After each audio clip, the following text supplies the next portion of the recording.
OMG. Alam niyo ba guys, ah, salita ang dami kong sinasabi diyan. Tapos hindi pala siya narinig kasi yung aking mic ay nalobat. Ang dami-dami kong sinasabi diyan. Ayan, yung time na yan binabrush ko yung kamote. Bumili ako ng 3 pirasong kamote guys kasi gusto kong kakain ng kamote. Kaya ayan, bumili ako ng 3 piraso. Ako lang kakain yan guys. Hindi naman kumakain kumakain naman yung mga anak ko pero bihira lang. Ano lang, patikim-tikim lang yan sila. Tapos, ang dami kong sinasabi, nakalimutan ko na kung ano-ano pa yung mga sinasabi ko dyan, guys.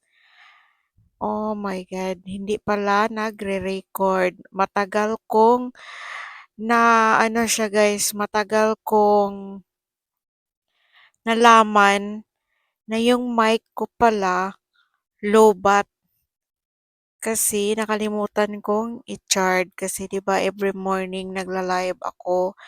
Kadalasan pagkatapos kong mag-live, china-charge ko yung mic ko.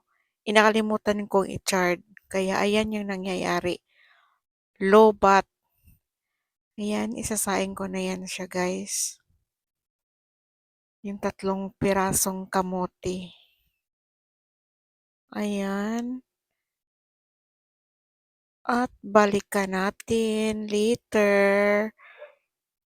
Hindi ko na, ayan, 3 piraso. Hindi ko na yan siya i-check na natin guys. Ayan na. Ayan na guys. Nakalimutan kong mag-time kaya i-check ko na lang yan siya. Tusok-tusokin natin ng tinidor.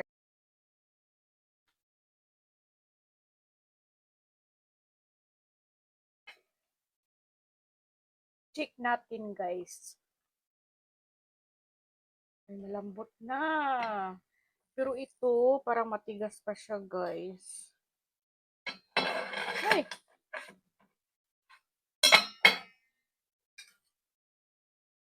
Ano natin iikot. Feeling ko talaga tong isa guys is anong daot. Ayan, malambot na siya pero may konti lang. Mga siguro. Mga 5 minutes or 2 minutes. 2 minutes na lang siguro. Check ulit natin guys. Ayan. Puti pala itong isa Puti o yellow. Pinata siya guys. Tayin ko na yung apoy. At ililipat ko na dito.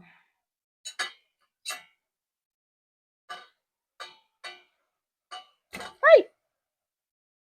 Napiskan pa talaga ako.